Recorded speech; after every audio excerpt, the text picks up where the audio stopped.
wants to tame me. You can't catch me on the run, cause I'm gone, yeah. I blaze trails, set fire to what's behind me. No, I'm never looking back, I'm on the run. I could only ever be what I'm made to be. It feels good when I'm living on the edge. Watch me now, roll like thunder, gonna sacred ground. Can't stop me now, I don't give up and I won't back down. I'm a force of nature, can't be contained. I got lightning running all through my veins. Watch me now, watch me now.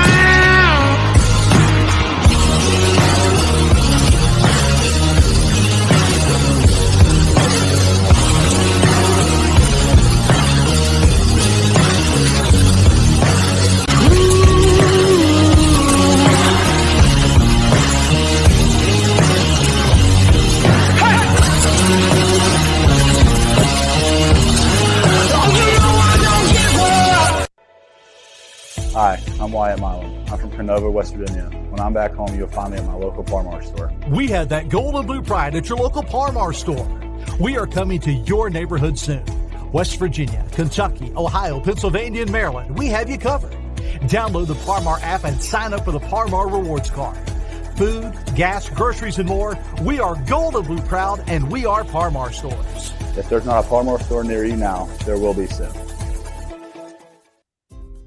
Law offices of Mark Plants and Kevin Davis. First line of defense. Buzzballs, ready-to-drink cocktails. #1 single-serve premix brand in the U.S. Buzzballs, have a ball. And yes, today it's Wednesday, September 13th, and Buzzballs, have a ball, man. Have a ball. Get it started right. That's right. Pitt, backyard brawl, get it started right. That's what we do in Mountaineer Nation. I know that's what you do. That's what I'm going to do. And we got it going on today because I got the true Buzzballs going, which would be only a boom. And that would be Freddie Boom Boom Smalls. Now, before I get to him, though, I have a couple things I got to do. I got to do some business first, but I got to do this for Mikey here. So let's go ahead and take a look real quick here. Mike Dunlap. All right, you know what's going on with him. Most of you know, so I'm going to put him up here. All right, PayPal.com at polkadot66@gmail.com. Hey, listen, you got Coach Daly, you got Daryl Taylor. All these guys are coming out to support Mike. You know, he waited 3 years to get his kidney. And when he got his kidney, man, he's had so many complications. Now he needs to have open heart surgery, and the financial bills are just piling up. I'm sure you can imagine. So if you can go to PayPal.com at polkadot66@gmail.com, give what you can, man. Give what you can. It doesn't matter. But if you can support him, all my Mountaineer brothers, if you can support Mikey Dunlap, man, you know what? That's who you are. That's what you are. And I know a lot of you have already done it thus far, and he definitely appreciates it. But, you know, the man is fighting for his life and for his family's financial situation. So whatever you can do for Mike Dunlap, I appreciate. Coach Nealon appreciates. General Taylor appreciates. I know Boom Boom here is going to appreciate. All of our Mountaineer brothers. Anything you can do, just dig a little bit. I know it's tough times, but Mike Dunlap is worth it because all he's done most of his life, entire life, is help others, and especially even when he's been in bad circumstances. So, Mike Dunlap, please do so. Very good.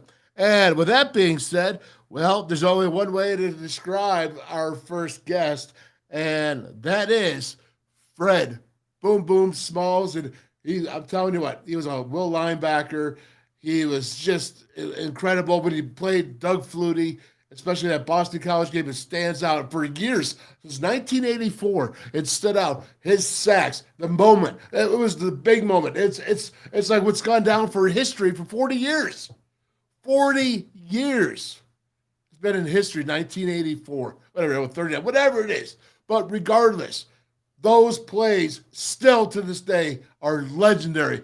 And with that, what's up, Mr. Legendary? Freddie, how you doing, man? I'm just getting ready for this brawl that's supposed to be coming up. I'm trying to warm up. The city is the backyard brawl. then let's get it on. Let's make it a brawl. What's up, Wolf Gang? What's Man. happening? Oh, this is why I brought you out. I'm like, you know what? Man, I just want to get it on, Wolf. Man. What's the first thing you think of when you think of the backyard brawl, man? Besides getting it on, what do you think of? What gets your iron, man? What fires you up? What's the blood? Don't like them personally. Just don't like. We don't like them. I'm sorry. We don't like them. It's old school. It's personal. We don't like Pitt. That's the problem right there. It's personal.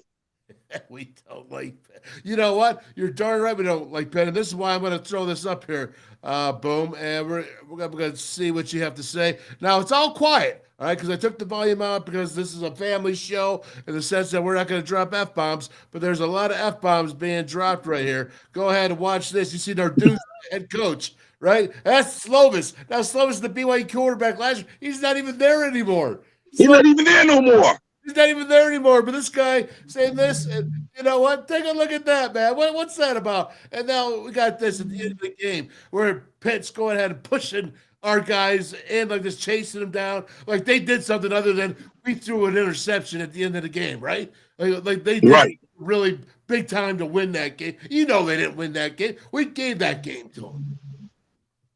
Well, you know it, Wolf. I watch your show when you call plays, and I have to be honest, Wolf.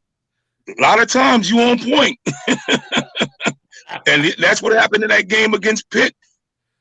Some calls, some decisions. I was at the game myself last year, and I didn't like some of the calls, but that's just my opinion. That's all. That's it. Yeah, you're right. You're right. And, you know, I don't know if they truly understood what that actually meant, that brawl. I mean, coaches, I'm talking about, you know, even the administration, did they really understand how intense that brawl really is to the people that are Mountaineer fans and to the players that have actually been in that brawl? I mean, that 10-year, what do you call it, 10-year leave of absence, whatever, that they forgot that a whole new other generation grew up. 10 years, a decade. They forgot what that intense rivalry is like, and we got to get it back. Yes, we got to get that fight back. That 10-year gap was such a personal. It's personal to those at that time that I can speak. It's personal, and Wolf, you know, when a game is personal, you know it's going to be a fight. Wolf, you know it's going to be some flags. It's going to be some arguments. It's going to be some disagreements. Some rough play. And when we played Pitt, that's what it was. That 10-year gap was like dark shadows over us. And I'm so greatly that I was a part of that team that finally snapped that 10-year gap, man. And we beat their behinds that day. We didn't get Marino.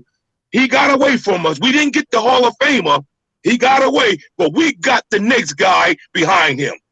Yeah, you sure did. And, you know, before we get going back into the whole Pitt rivalry, backyard brawl, let's talk about something, because you come from Philadelphia, that area over there, and growing up, Freddie, and you know, when it comes to being tough, you're a tough dude. You're a fighter, man. You had to fight. Am I right? Yeah, well, Wolf, you from Buffalo, so you understand some type of you from New York. You know those times the streets were the streets, and coming into a lovely place like a Morgantown, West Virginia, where people show a lot of love and people more passionate and people more togetherness and unified. And you come from an area, geographical environment where people are separated. Sometimes it's hard to adapt and trust the love, because you come from a place where you don't trust anybody.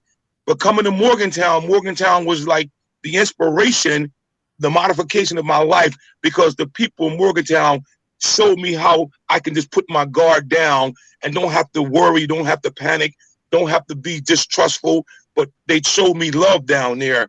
And with that, that's why I love that place. That place made my life.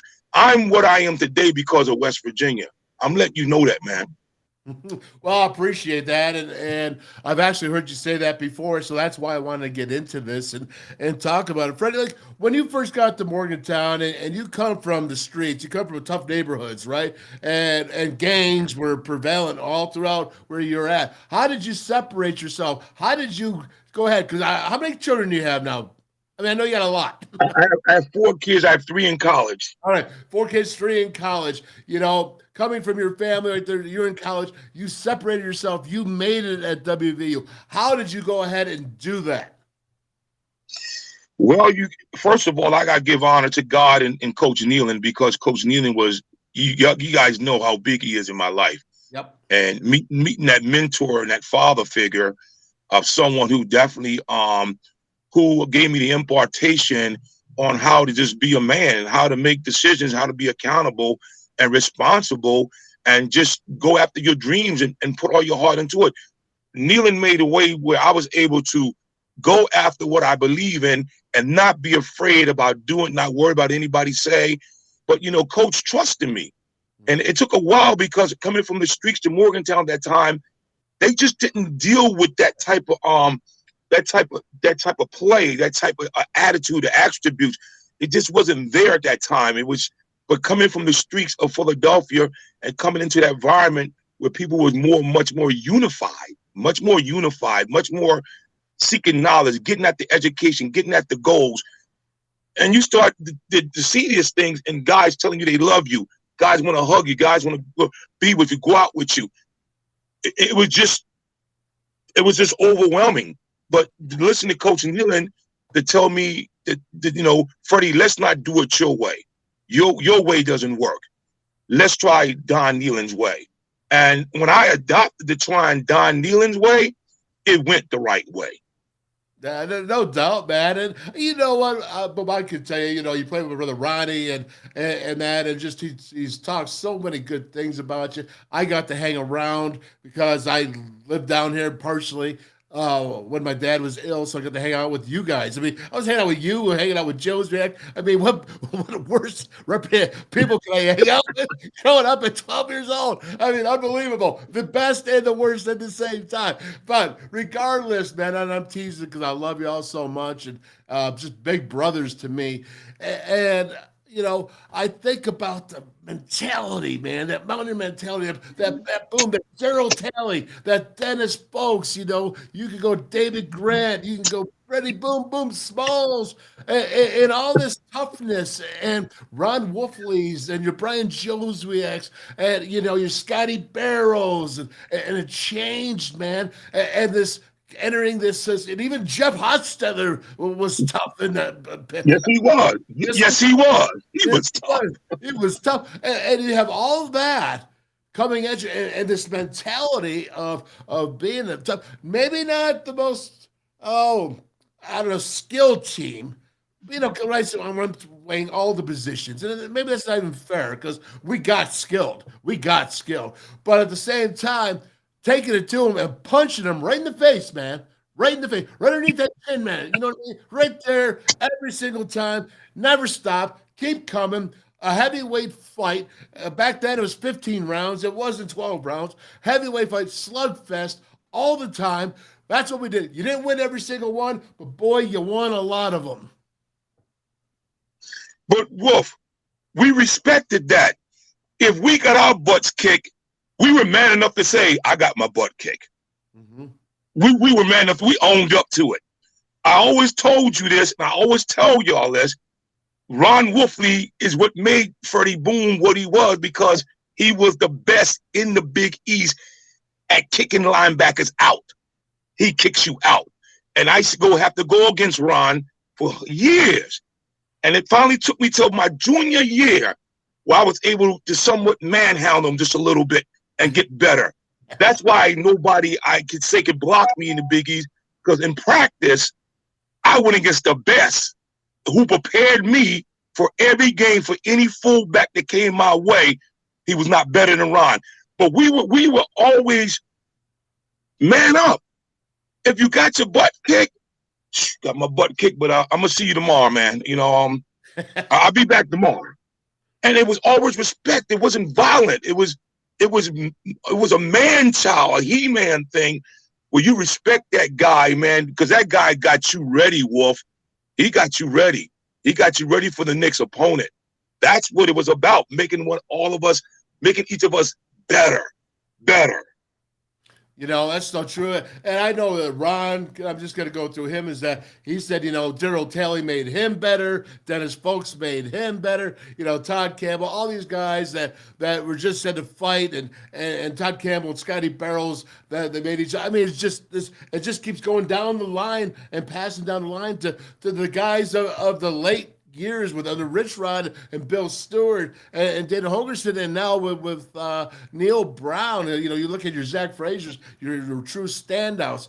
But what we have to do is, I wonder, Boom, is that what we need to do is reestablish that Mountaineer mentality, man. And this week of all weeks is why I'm bringing you on, man. You know, just to be like, because it's Freddie Boom. You know, you get me pumped up, man. You get me pumped up. I'm getting excited over here, man. Well, I mean, that's what this is. So tell me what this Pitt game means to you as a Mountaineer. What should this Pitt game mean to us as Mountaineers? And does it? And can we get it back if it does not mean quite that? Or is it just a different day and age? This Pitt game means so much to this program because in our time, it was the Pitt games that put us on the map to where we are now. By beating the Penn State in 30 years, beating the Pitts in 10 years, we established such a tradition. And we established that we are on this level too. We are 5+ too. We are elite also. And for West Virginia, to beat Pitt, it gives us that elite status because Pitt is a personal thing for me. I just don't like them. Sorry, you know I don't use much profanity, but I just don't like them. They're coming in our backyard. They're coming in our house. Matter of fact, they're not even making a hard trip to get down there. They just taking a bus for 50 miles. So we need to just get this tradition back, get the fight dog back in us, get the reputation that we have and the respect, get the fans back behind us, and get rid of all this criticism and hateism, whatever's going on. Let's get behind this team. And I believe I just got a really great gut feeling. I'm sorry. You know I'm a prophetic man. We're going to win this game. I'm sorry. I just got this gut feeling we're going to beat Pitt. I'm serious. I do. I got this gut feeling we're going to beat them. You know what? I don't doubt it. And you know what? When you think about that, Boom. You got me. All right. So when you think about that and you think about that mentality, do they still have that idea of how tough this game should be? Did they get that back last year? Well, I just think that, you know, we remember we call it smash mouth, smack in the mouth, punch in the mouth. Sometimes when you use these words, people get offensive about these words. But these words, this is a physical game. This is a man-child game. This is a guerrilla game right here. This game is physical. And if you're going to put the pads on in this game, you're going to have to bring it. You're going to have to really step away from whatever mindset society, whatever agenda they pushing. This is what this game is about. This is a smack in the mouth, punch in the mouth, kick in the mouth game.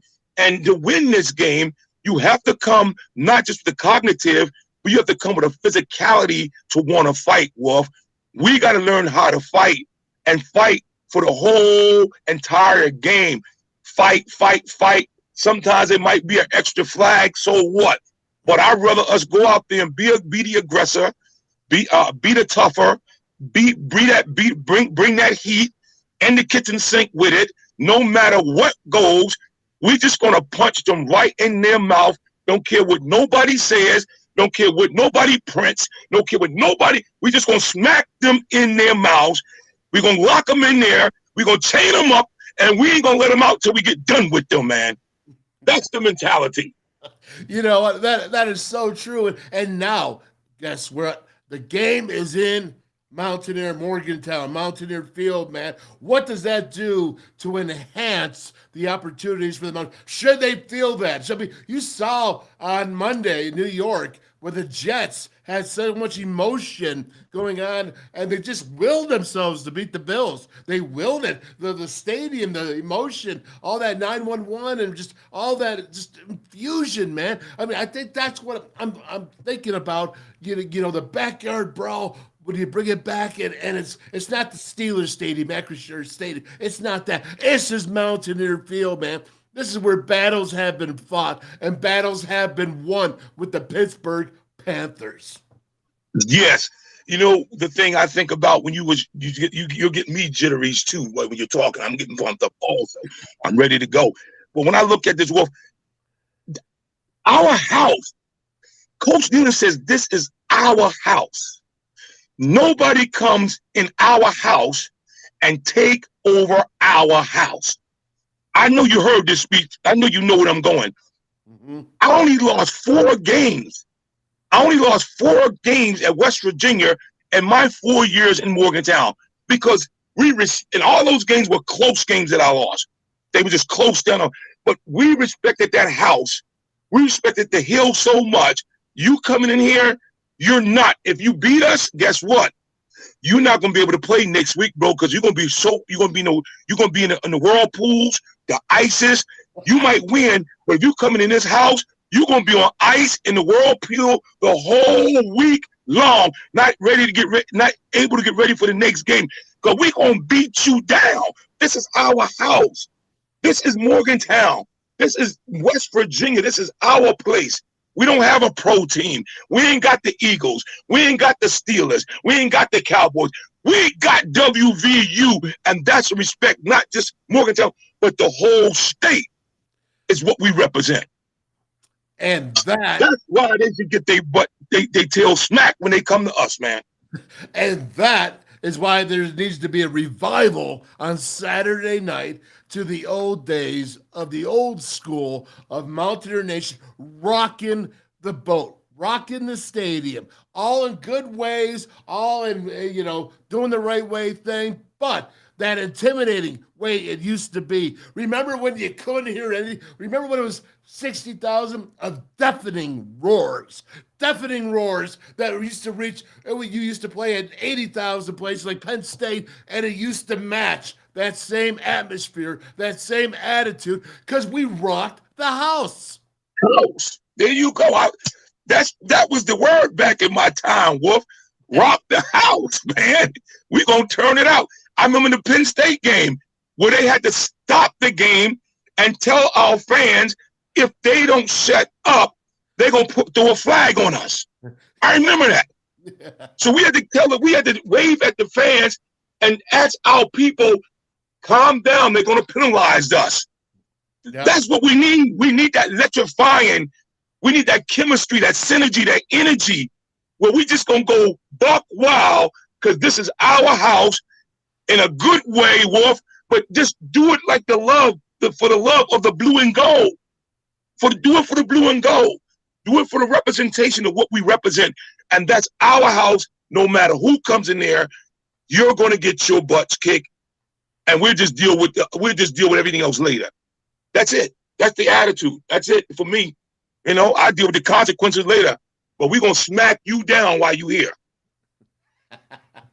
I mean, can you remember, and this is, I know you can, when you sacked Flutie for the last time to shut him down and knowing that the game was going to be, remember how crazy in 84, that stadium just rocked and thundered and shook, and you couldn't hear a darn thing, anything. It was pandemonium, man, and it was just one of the greatest moments all time in WVU football history. I can go to 93 Miami game. I can go to the 88 Syracuse game, but I'm certainly going to 84. Certainly going to 84 Penn State. I mean, those games are games that last a lifetime. And we're still talking about them today. The Penn State game, I ran off the field. I mean, there was a Cloud Rush Mountmore coming on the field. Man, I took off. I was like getting out of there because the fans, there was still 30-something seconds left in that game. And they just stormed the place. And you saw some of his, we never saw it. this is crazy. We run into the dressing room. And Joe Paterno came in and gave the game. But I remember when the fans stormed that field, I was gone. I was out. I mean, I was running for my life. There was thousands of people that stormed that field. They tore down the goalpost. They dragged it down the sunny side. They took chainsaws and started cutting it up, man.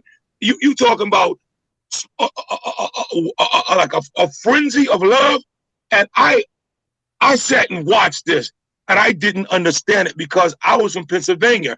I'm from where Pitt and Penn State is, but I didn't know what that meant to those people from 30 years. When I asked the police, I said, "You're not going to do nothing tonight?" He said, "I was 2 years old last time we beat Penn State. I'm not working." Huh? He said, "I'm not working." In his uniform on Sunnyside.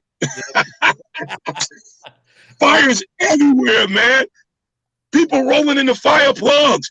The fire plugs going down the street, the water, and folks is in the street rolling, man. I'll do anything to get that back. Just one, 2, 3 times, whatever. I'll do anything, and I will take part in it and have my fun and celebrate with WVU when the fans come with that kind of rouse and that kind of excitement. Man, I would love to see it. My God. I really think that's the way that atmosphere is going to be Saturday night, and I'm hoping that every single Mountaineer brings their entire A game, because I'm going to tell you, this game, boom, is a lot more than just the Pitt game. Don't get me wrong. We already know what that means.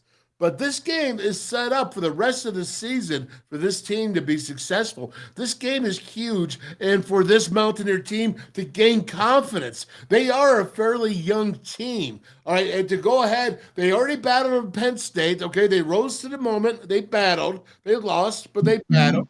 Now they came back. They got over, that down.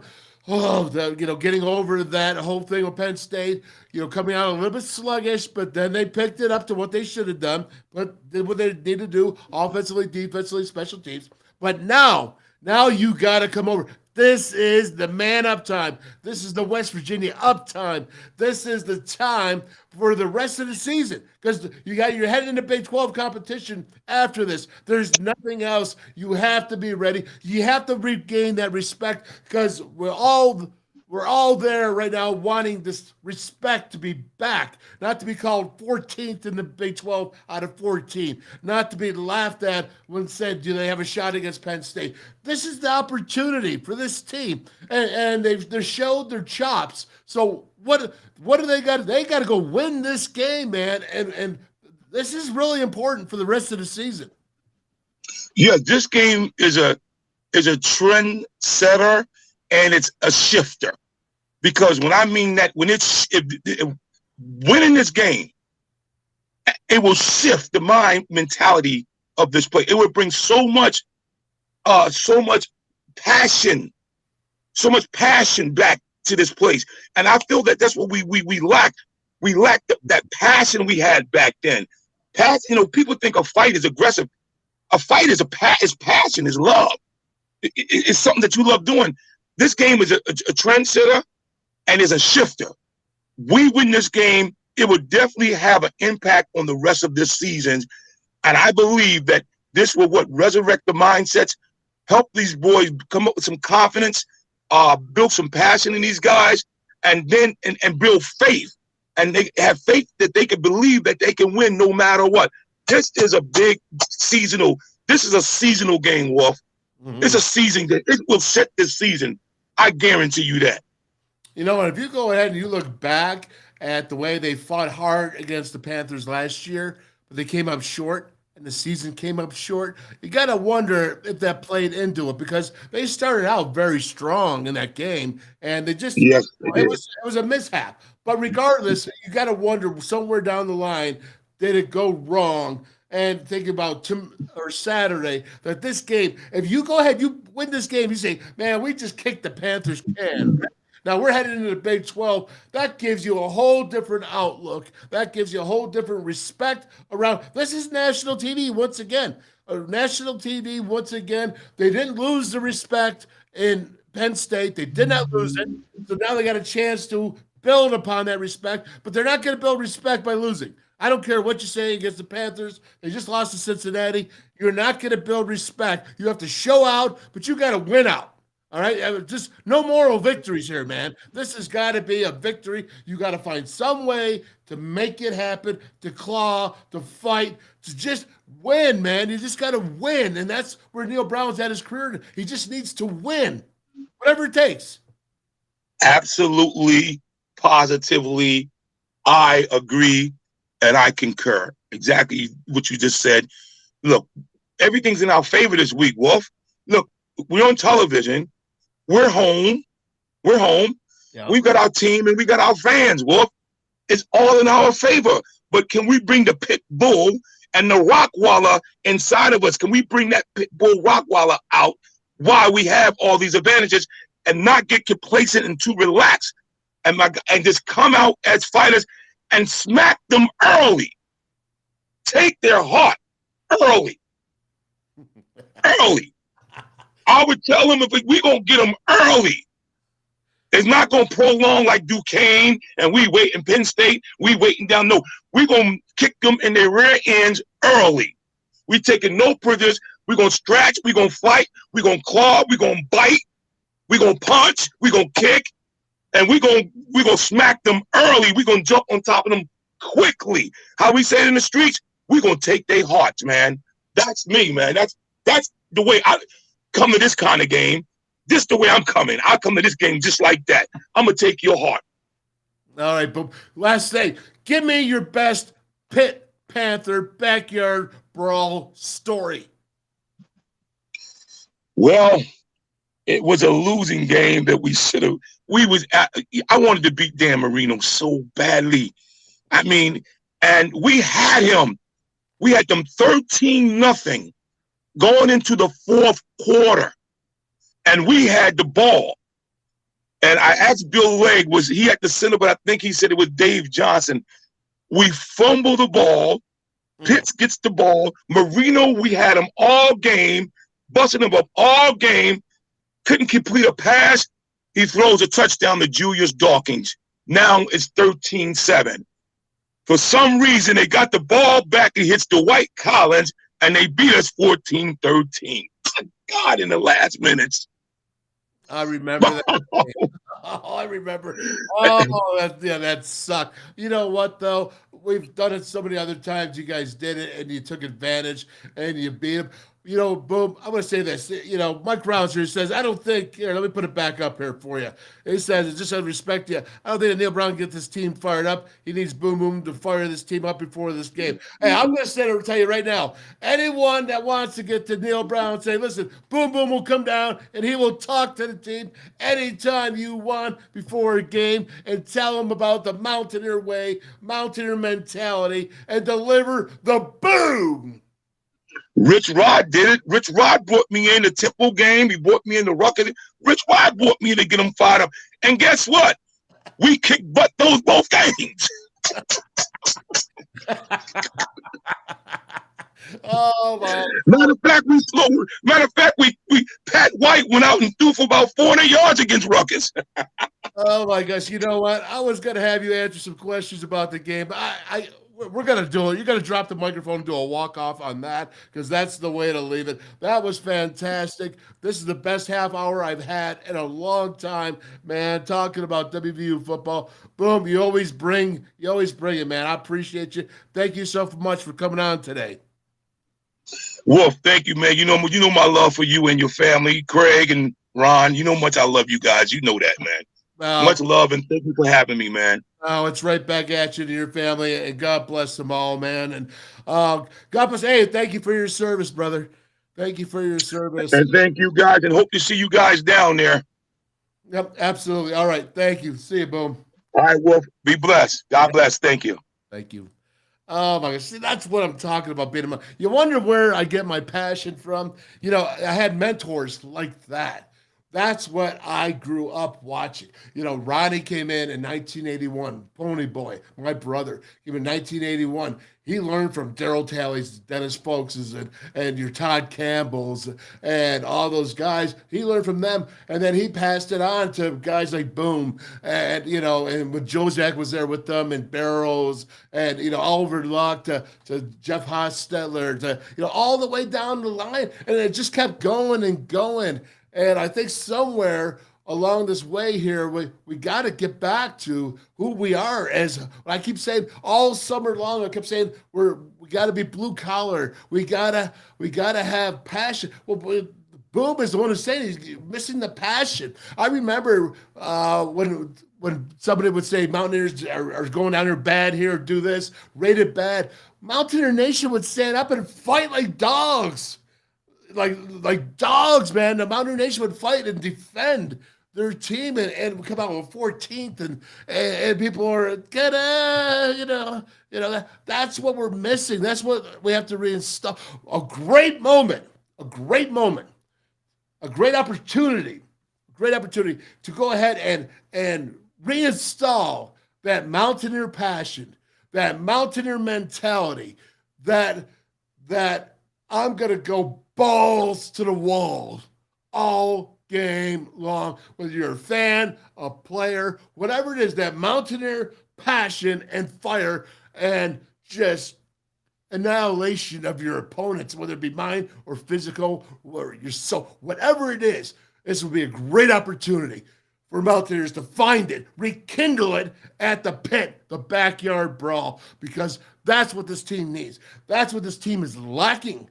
That's what I think everyone is lacking. And I'll throw myself in there and say, darn it, I let the guard down. I let it down. It was my fault for doing that. That's what I'll say. All right, I'll take some heat. But all of us need to take heat because we need to get it back. And golly, if that is just making me just so fired up listening to him, man. That's why I want to bring him on. It's Pitt Week. It's a backyard brawl. And it's no joke, man. This is what we're talking about. This is the way you say, well, Wolf, you're getting kind of a little crazy on there. Well, you know what? Maybe it takes a little crazy to go ahead and turn a program around. Maybe it takes a little crazy to get jacked up. Maybe it takes a little crazy to go punch somebody in the mouth of the field when you're in the play and in the legal rules. But, man, you're jagging them, right? Jacking them up. Maybe it takes some of that. Maybe it takes a whole nation, Mountaineer Nation, to go ahead and rekindle and refeel that passion and love and basically anger. Anger, man, out in the field and deliver some physical punishment. And if you don't like it, maybe that's what's wrong. Then maybe that's what's wrong with today. If you don't like it, maybe that's what's wrong, because that's what Mountaineer Nation is missing. It's missing that fight. And, Boom Boom, he would never, ever, ever give up on a play. He would fight to the very end. He'd chase Doug Flutie down when the Mountaineers needed at the most critical time of the game. Mountaineers never lost to Doug Flutie, 4-0. And they just fought him and just crushed him. And I can remember it, 1984 to this day. Watching, I was, where I was? I was on the sandy, grassy knoll in the end zone. It wasn't even bleachers then. That's where I was, right there. Wow. Whew. You guys all fired up? Well, let's see here. Mike Rollins, let's see here. Great show. All right. Freddie Boom. If you don't love him, I don't know what else to say. Great show with Fred. Yes, it is. Got me going there, fired up. I was just, Boom might be from Pennsylvania, but he's West Virginia for life. You got that right. And let's see here. Timothy Green, what do you got? Boom has me ready to run through a brick wall. Yeah, that's what he does. That's who he is. There ain't no joke in there, man. That's real. Boom's real. Let's go ahead and do a chill break for a second. And I was gonna put that Tony Creedy on there. It just would have been good. Bringing Tony on at that moment and Neil Brown, gotta kill the moment. Hey, no offense, fellas, but you know what? I don't see that being a moment where you just want to go ahead and be like, storm the gates, crush the wall, get over the castle. And then here's Neil Brown and Tony Caridi. Nah, I'm good.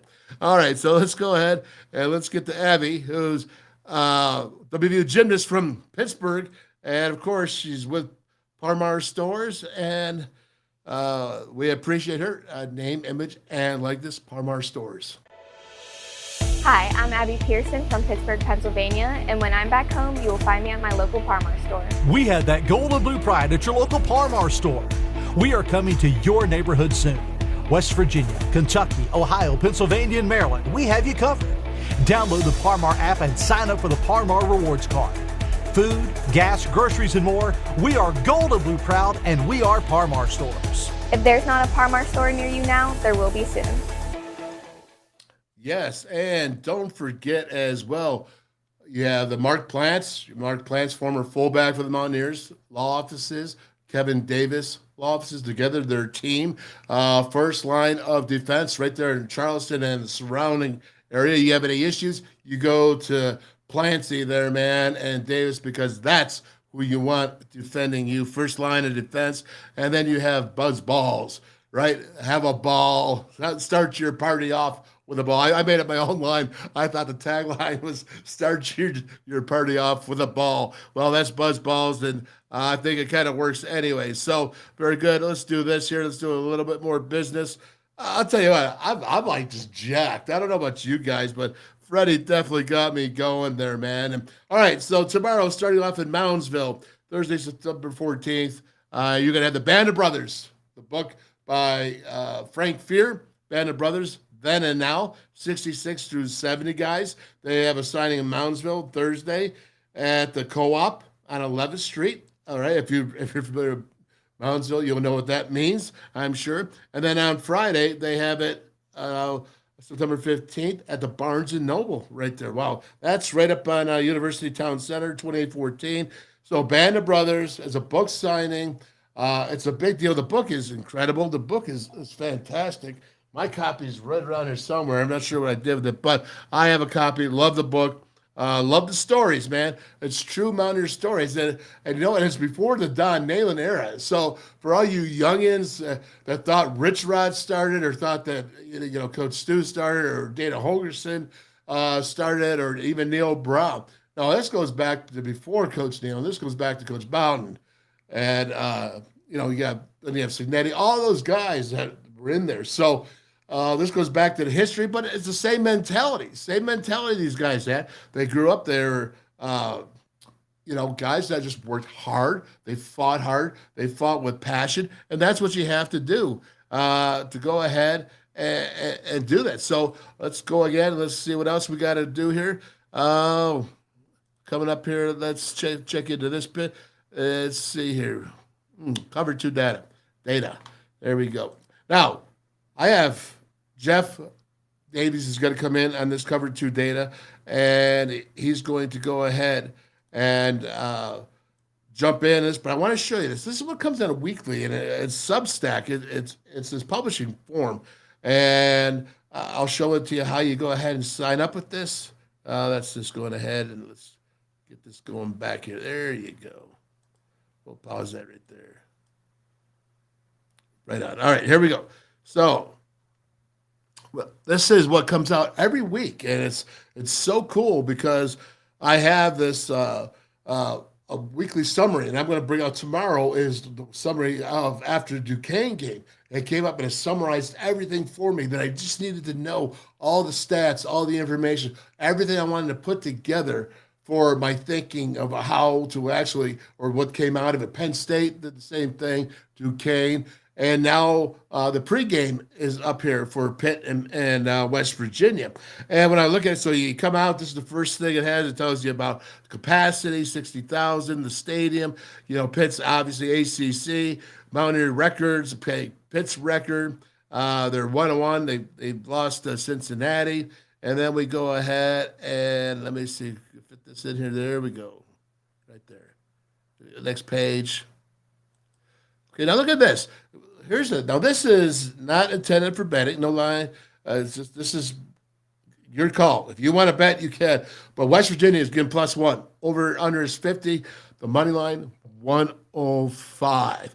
No gambling advice intended or given. Now, as I said, Jeff Davies is going to come on the game or the pregame, not the pregame, excuse me, the game breakdown on Friday, which is I'm going to break down Pitt Panthers on film, and we're also going to take the advanced analytics, the advanced data that Jeff has given us right here, and then we're going to go ahead and we're going to apply that to how we think that with the bet. But you got to tune in on Friday at 4 o'clock for that to happen. But this is what you get every week. I want you to be able to subscribe to this. Now, you can get all 5 Power 5 conferences and each team individually. This is how cool this is right here. So you can see this, the Mountaineers, this is the information that comes in. It says they're 0 for 1 against the spread, 0% and 1 for 1 versus the over-under. So they're 1 for 1, 100% versus the over-under. How's that, huh?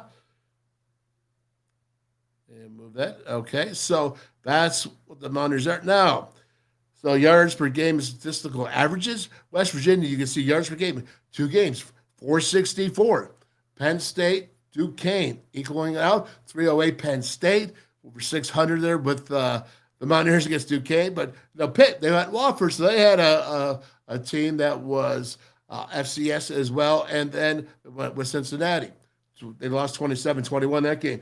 Passing, West Virginia's averaging 239 yards in the 2 games, and Pittsburgh's 227. Now, Jerkovich, the quarterback, went 10 for 32 against Cincinnati. I got to believe with the success that he's had, that he's going to do better than 10 for 32.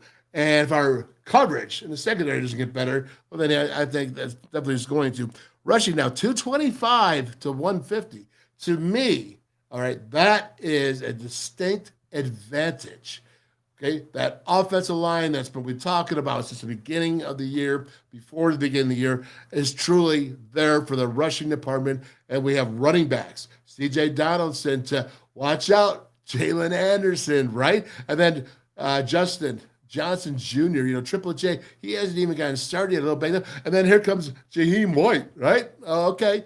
All right. So that's good, man. And then, you got some young ones as well. So pretty good. But look at it. This is how you get the breakdown here. Rushing TDs. You can see the 3, the colors of passing TDs, 2, if you're not colorblind like me. And then the turnovers, you can see the one that West Virginia had. And, so it's pretty cool. You see the sacks. Everything is there. Everything is right there for you. When you look at that, when you see the Pittsburgh thing and you see the West Virginia, it's very cool. This is what you get every single week for each and every game that you sign up for.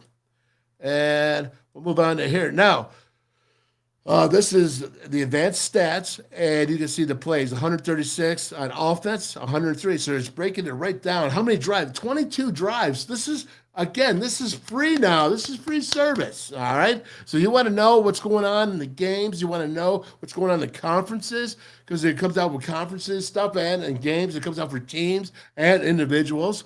So you see the success rate of the offense at 40% and 31% on the defense. I tell you, that's pretty solid, man. Opportunities, 15, 6, points, 66, 27. Well, all right, so pretty darn good. Points per opportunity, you're looking at 4.4, 4.5. Okay, field position average start, 71.2. That's part of the field. That's good. That's good right there, because we got 71 yards to go. Average expected points per drive. That's what it's looking at, is 1.42. Why is that important? Because now you're looking at the defense, it's 1.13. So that's telling you the offense is doing better than the defense. So that's how you start to look at this analytically. And when you go to rushing and power success rate, and stopping the run at 40% is overall is pretty good. And rushing, they're having a good success there. Stuff rate, obviously, line yards. You look at second level yards and open field yards. This is all stuff that Jeff is going to come in and make sure that you understand it all, especially how to read. But those are good stats right there. Obviously, even being 1-on-1. It's not bad right off the bat.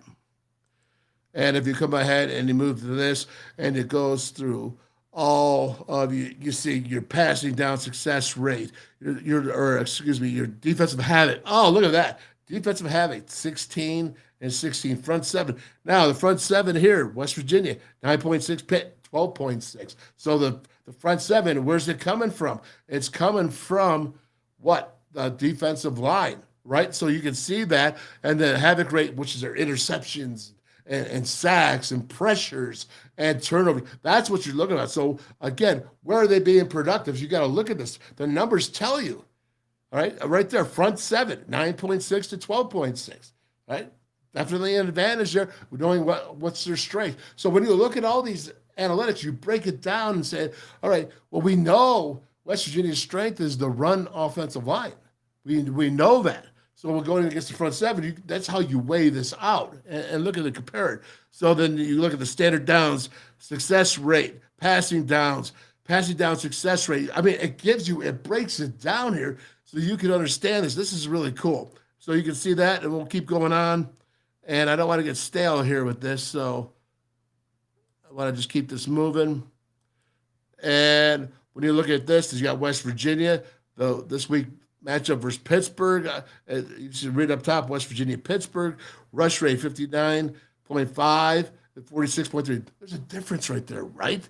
More success for the running for WVU. That's huge. That's huge. So now you're saying is, okay, the running, and you're looking at that, how's that affect, right? And then you go ahead and you look at offense, defense, and the net. Again, it's breaking this all down so you can look at this. Not that anything. Stats are never perfect, and stats can lie. There are certain times that stats can lie. But overall, it's there to help you make a decision, especially, what's that point spread? West Virginia's getting +1 at home. Right? I mean, that's not a bad go there right now. So again, on Friday, we're going to go ahead and we're going to look at this, but you can see here when you look at the offense, West Virginia's offense versus Pittsburgh defense. When you look at the analytics, it's there. We'll continue on. And again, I'm going to get you to show you how to sign up for this as well. But now it's West Virginia defense versus Pittsburgh offense and see how the numbers go there. And it's all self-explanatory in the guide when you go to cover 2 data. Now, look, here is the week's matchup versus Pittsburgh. Historical score difference. Again, this is all right there. And there's the dots that plotted the graph out. I mean, that is wild. And then this is something that's really cool, right? This takes your quarterback, running back, and wide receiver usage of how much you're using it. Okay, so when you look at Tyler Show for Texas Tech usage, 80%. Okay, rushing 54% on first down. I mean, it's just really pretty something crazy. And you look down at Garrett Green, about 28% rush, 8.5% first down. It breaks down second down. And what's the adjustment rate and what's the success rate at the PPA? All right, that's what you have to look at, and it's so cool. And again, on Friday, we're going to have Jeff do this. And you see the running backs here, and I can see C.J. Donaldson here, 16.5%. First down, he's getting 60%, right? That's not bad. And look at the whole Big 12. That's what it is. So, again, you can go with that with wide receivers, and you can see what's going on now. Right here, this is what you got to do. Cover2data.com. This was launched 2 months ago, all right? Jeff Davies is now a friend of mine. I didn't know him before. We saw this, and we started talking to each other, and it's like, wow, man, I think this could be really good for my show. And he said this could be really good for him because it just launched 2 months ago.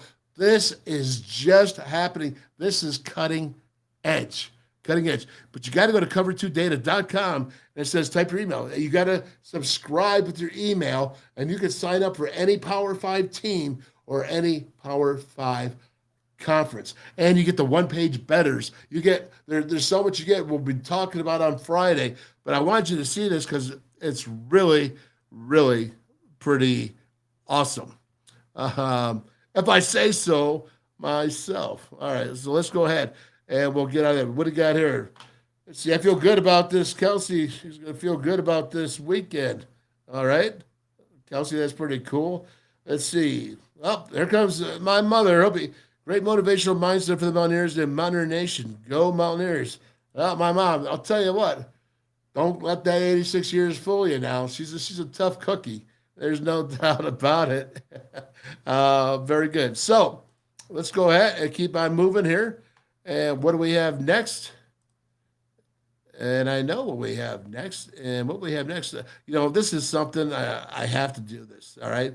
So before I get to Nicco and we go ahead and we start breaking down that game film with Jaheim White.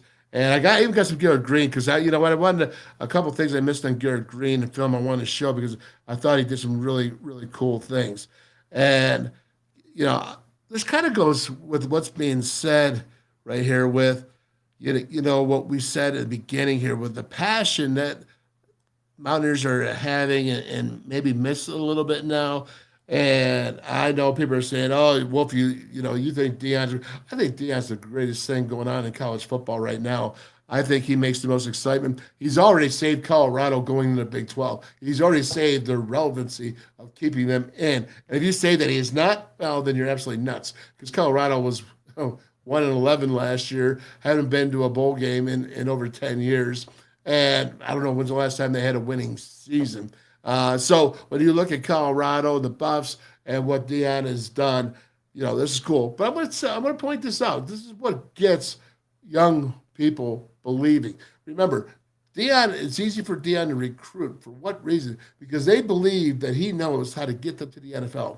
And so much more than anything nowadays, I'm a firm believer, so much more than anything else is these football players in today's mindset, they have to believe that you know how to get them to the NFL.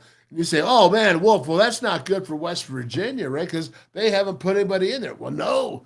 Hold it, right? Drew Fabianich just came out. Drew Fabianich, he spent, the last 30 years, and 18 of those with the Cowboys and scouting and working. And he's the general manager of development and the head of scouting. General manager. I mean, this is what this has gone through. Now, there's only been 10 positions. At least the last time we talked to Drew at WVU was a month and a half ago. And there's only been 10 schools in Division I, Power 5, that have added a general manager. And so what Drew does is, listen, he's been there. He has over 60 dudes, or close to 60 dudes, that he was part of drafting and went on to be Pro Bowlers. Not just making the team, not just being a number of years, but actual Pro Bowlers. That's who West Virginia has right now. So when players that they're recruiting, they say, "Well, how are you going to get us to the NFL? Because you really haven't had it." Well, okay, no, Neil Brown says, "All right, well, listen, now we got a guy. His name's Drew Fabianich." Well, that's the same thing with Deion. So, again, I see Ren Baker, kudos for that, because that's a big deal. That is, that's probably one of the biggest offseason moves I've seen since the WVU went to the Big 12 and stayed relevant. Seriously, that's how big that type of offseason move is, to hire a position like that where young football players that are being recruited, transfer portal too. It's not just high school, it's transfer portal. But say, "Listen, I know if you're good enough to get to the NFL. I know how to get you to the NFL. I know what you need to do to prepare to get into the NFL." That's going to go a huge way. People are missing the boat on that. No one's reporting about that. No one's talking about that right now because you're missing it. That is the biggest recruiting tool that Deion Sanders has, besides the fact that he's got some cool funk to him, right? And then when I say cool funk, this is about having a good time. This is what I love about football. This is about passion. Let's watch it.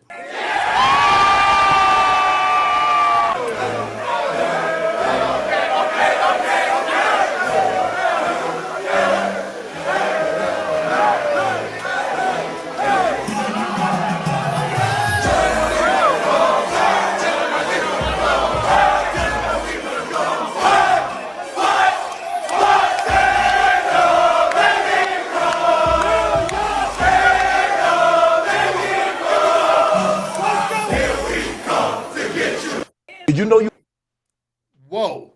You see that? You see his speeches he's doing? He has this team believing, just like Freddie Boone was talking about it, man. Believing in that Mountaineer mentality, believing in that passion. All right, that's what Deion's got going on there in Colorado, because you can see it in the players' eyes. You can see it. And the old one, I have no idea who she was.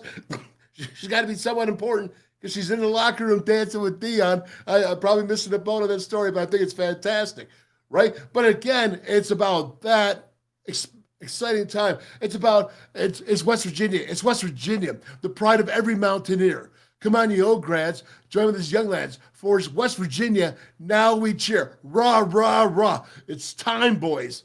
Make a big noise. No matter what the people say, for there's none to fear. The gang's all here. So hail, West Virginia, hail. And when you see those players singing that, or you're singing that yourself, or you're singing it together in a group, that's what we're talking about. And that's the passion.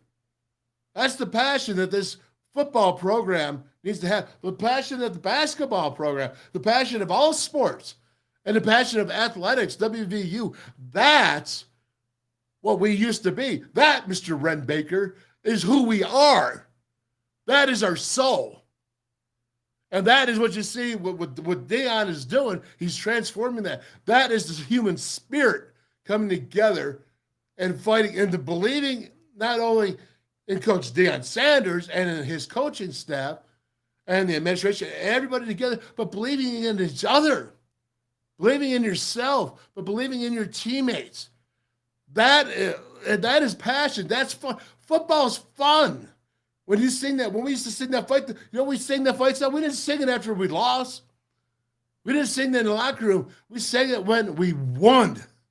I mean, 30 plus years ago, I'm still singing it. Still right there, because that was your passion. That's your soul. That's who you are. That's your mentality. That's your culture. That is a Mountaineer. And that's what I'm trying to point out with Deion Sanders. That's what he's got going on. And that's what I want to see. Again, going back, I brought Boom on for this reason. Brought him on because I knew he's called Boom for a reason. Because he is that guy who's going to be, let's go. But because you know what? He brought it. He brought it. And he was passionate. And again, a wonderful, wonderful opportunity. Wonderful opportunity to go ahead and bring that. I'm not going to play this next one, but I am going to play here because I think it's important. A little off the subject here. But let's get it going here with Haas. Okay. So here's Haas on Monday night. All right, New York, you see Eli there, Phil Simms, and here we go. And, you got to turn it up. Adding all together, winning quarterbacks for the Giants Stadium, this history of MetLife Stadium, the Super Bowl winning quarterbacks for the Giants. Phil Simms, Jeff Hostetler, Eli Manning, all together. Hostetler really helped organize this. Quarterbacks United is a great endeavor, 57 current and former quarterbacks trying to bring attention to suicide prevention and mental. All right. Well, I think that's just as important as anything, that our guy, Jeff Hostetler, out there leading the way. And just so happy to be associated, happy to know the Haas, know that he's a great leader for WVU, great leader with the Giants organization, a man that stands out for a long time and is doing good things. And anytime you're going ahead and doing a cause like suicide prevention, any cause, it doesn't matter, any good cause, that's being noted right there. And that's having outstanding citizenship, outstanding leadership. And once again, thank you, Jeff Hostetler, for what you do. Now, with that, I'm going to come out here and I'm going to say here, right here, let's go with this here. I'll tell you, Kelsey, man, just you seeing that Wolf got me choked up in goosebumps. I was class of 07, and man, what good times those were. We sang that after a lot of games. That's right, man. That's right. Yes, you did. Yes, you did. Oh, boy. All right, here we go. Not in football, but still as an alum, we lived and breathed it. Yep. All right. It's that passion. It's that passion you speak of. That's the passion what we're talking about. That is what, of all things, if I could just top it off and just say it, this is an excellent opportunity for Mountaineer Nation to regain that passion, to regain that respect, to regain that type of, give me some swag, right? Just like Dion says, play me my theme song, right? Play me my thing because I got to start swagging. I got to start strutting because that's how good we feel about ourselves and how good we feel about the direction that we're going. All right. Okay. I know a lot of you have been waiting this, and I want to go ahead and get to these highlights. So let's go ahead and let me open this up for the highlights and break down some film for you. Because I'm going to tell you what, I first yesterday and actually last 2 days, I've gone ahead and kind of went through the game chronologically up to the weather delay and, just play. I want to do some highlights. I want to point out some really special things. I've already showed you most of the good, most of the bad, what needs to get better. All right. So this is about what needs to get better and what's good. And this is what I like. So let's rock and roll. By the way, I wore this Superman shirt for Boom. I always thought growing up, and I forgot to tell him this, I always thought growing up that Boom was Superman. All right. I saw him with Doug Flutie. I was in the end zone on the grassy knoll in the end zone before there's even bleachers there, before there's no suites, no nothing. Right there watching. We used to sit there, and it was the coolest thing. And just so you know, his Boom was Superman. All right. So with that being said, it's not about me. All right. So let's take a look at it. Now, this right here, this is 14-7. This really was critical. I'll tell you what, this is a play that could have gone either way. Honestly, it could be just called a rub where he just got in the way. Maybe he did put that shoulder down a little bit too much, and so the Mountaineers got a good break here because they put it back on the 20-yard line, and they had to kick a field goal. So it kept it to 14-10.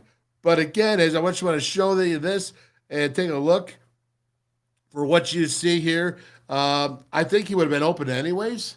I mean, look at this. I think Audrey Barber, he's got to do a better job. If you're going to do this, look up. He's 2.5 yards off the ball. Did you ever notice how these guys, they don't wear mouth guards? Like they got them out hanging? Anyway, just sidebar. But I find it amazing because we always had to have a mouthpiece, and I would have loved not to wear one. But again, I don't know if Aubrey Burks would have been in a position right here to go ahead and make this play anyways on the way they have it lined up. I'm not sure, but regardless, it was a penalty.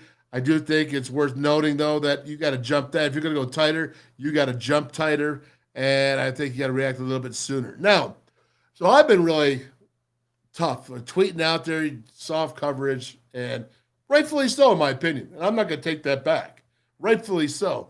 But you got, I think it's Beanie here, and he goes ahead. Now, look at this. Now, even down here, look down here, all right? This is moving up. This is not giving 10 yards, all right? This is not giving 10. This is coming up and challenging. And, yes, he gets the interception. He makes a great play. But, again, let them play football. I don't know who's been telling them to back off. I don't know if anyone has told them to back off. And maybe it's been their whatever. If it's whatever it is, you can't challenge every play, but certain plays you can. And you need to change it up so that they're not always the same thing. Once you get to a routine that they expect it, and it's a lot easier to make calls. So go ahead. Now you move up. I like this. This is good job right here. Check it out. He's out there. He's on him. He drops the hips. He turns.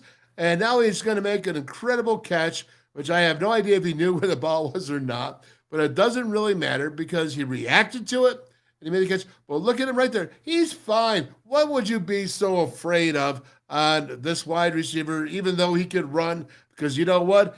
That's what you've been in the battle yourself. Why? Unleash them. You're going to get burned sometimes. There's no doubt about it. But also, you're going to win some too. And just like that's a victory right there. I liked it. And I say, go ahead and challenge more. I didn't play the game of football to be passive. All right? I certainly didn't play defense to be passive. You play, I'll wait till we get a zone. We'll play it right here. Which will be effective right here. This right here, I think, is Gigi. All right? So he's throwing the ball up to Clem. Man, here, that's a nice ball, man. That is a nice thrown ball by Garrett Green. I'm going to tell you that. Listen, there's pressure coming. The offensive line does a nice job. It keeps the pressure off. He stays in there, and he's not worried. But you know what the difference was there? His feet were set. Watch his feet. Very, very good. You'll see him when he goes in. Again, look at that. Okay, now, watch this. This is what everybody's heard from me. Throw it to a tight. Set up a play. You can call a play to the tight end, which they just did here. So kudos, man. WolfMan's call. The truth is always in the call. And I tell you, when I say I think you should do this, all right, it's coming from my heart. I'm trying to help you. And again, you got a guy 6'7" Colt. What dude's going to tackle this guy in the secondary? First of all, great block there by Wyatt Mullen. I mean, he just about mauled him right there. Some random, very good. But now look at my man Cole Taylor. He's 6'7", man. He's 240. I have no idea what is he, 250, whatever he is. And he's going to. There's three guys to bring him down.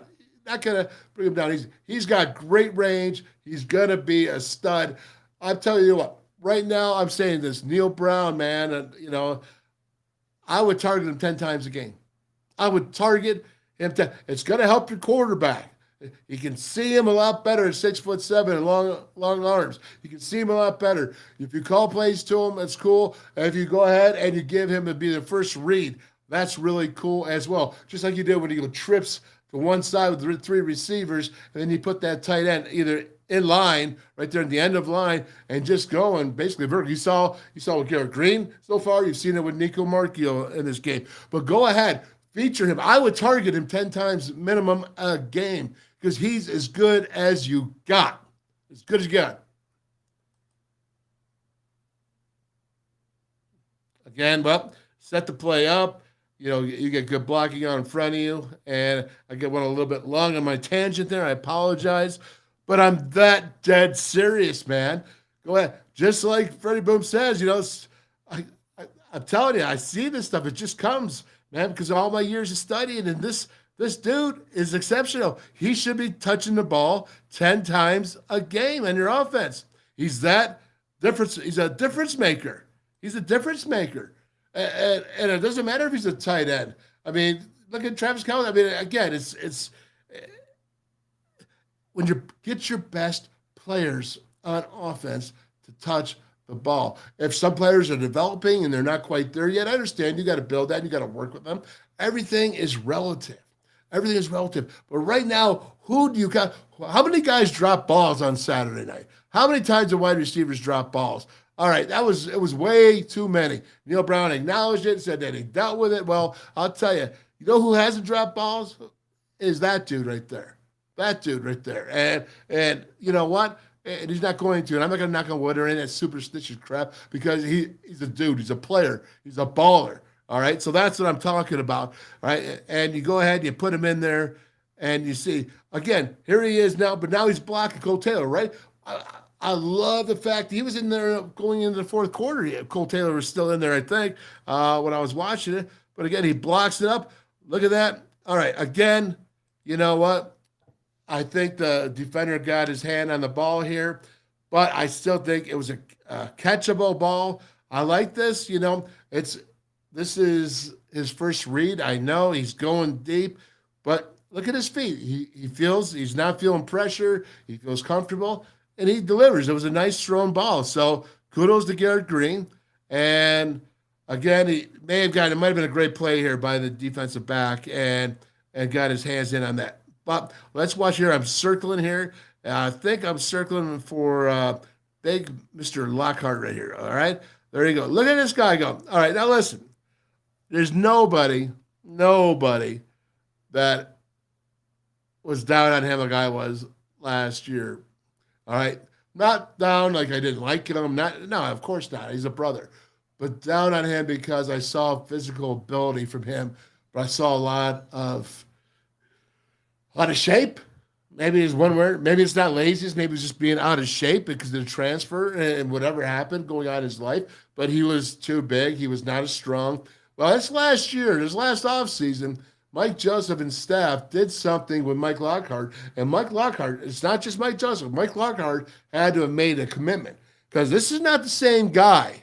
This is not the same guy that was playing last year that was giving you 18 reps a game, maybe 15, and maybe 10 were strong and hard, and 5 were, you know what I mean? So again, watch him here, and you saw him at Penn State. He ran down a running back, 15 yards downfield. Look at him for TFL here. Yes, he blows up a dude that's FCS, but that's what he's supposed to do. Blow up a dude that's FCS. What do they give up? Like one yard per rush on average? What do you think about this? But look at this. This is a big guy. And watch how physical he hits and slams him to the ground. It's not a flop. There's a force. I told you that yesterday about Sean Martin. When Sean Martin was tackling, he wasn't just bringing him down like you see tackles. It was a forceful tackle where it was going hard to the ground. There's differences between tackling and hanging on and dragging down. And then there's that right there, hit him and then driving him in the ground. There's a difference. And when you see that, and you know, if you watch it enough, you'll notice. And that right there is a forceful drive down. Very, very impressive. Watch again. In slow motion, I put this in here. He's got to come off the block. He breaks the combo up. But now watch him drive. He could have just dragged him down with his big old can, his big old body. But no, he was taking that whatever he got from last year. And I'm telling you, these are different. This is a different mindset. All right. That's why it's so important. People are like, well, what are you talking about? You're talking about, a little bit here, a little bit. That's a lot. That's a whole lot. That's what I'm talking about, is that it takes a whole lot to change that mentality, to go ahead and be that, to be a little pissed off, to be a little bit physical more than you are, knowing what's acceptable, what's not acceptable, understanding that, all right? Those are things that make huge differences if you can get 11 guys on the same unit doing all those things. Now you're really, really cooking with some great chicken wing grease, okay? You're going to make some great chicken wings because the grease is so darn good, all right? That's the formula that football players need. Trust me, I'm a great chicken wing taster. I can't cook them, though. All right, here you go. Let's take a look. Coming around, you got the twist. You got a 4-man rush, and he breaks outside. Again, I think that, when you're going zone coverage, it's man coverage when an opponent comes in your zone. You can't drift away from it or just drift. You have to see them come into your zone, and you have to be in a distance, a striking distance. If the ball was to be thrown to them, you have to be close enough to be in a striking distance. So you actually have to treat that like man until that player exits out of your zone.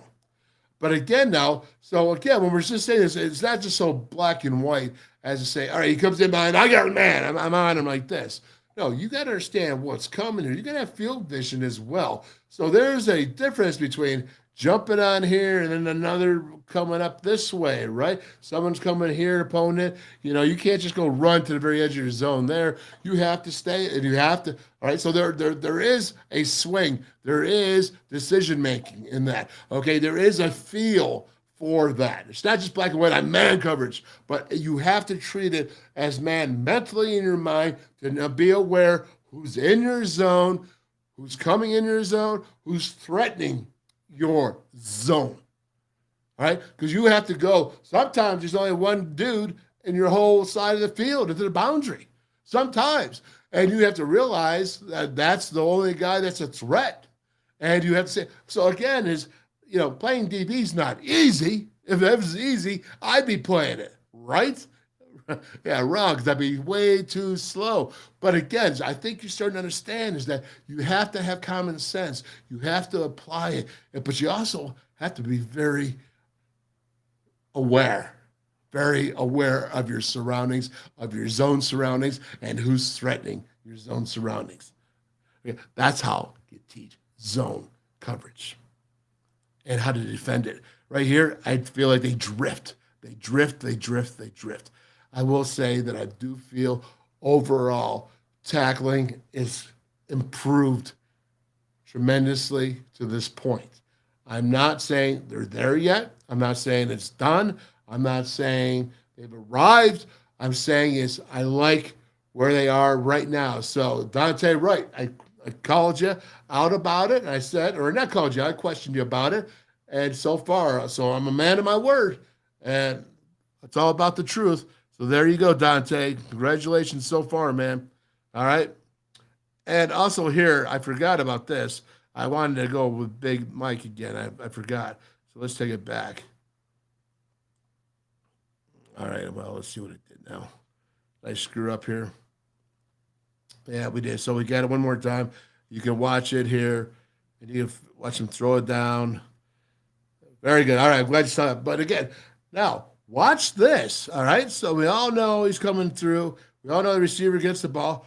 But look at that. Look at who's running down the field. Look at that. There's no way.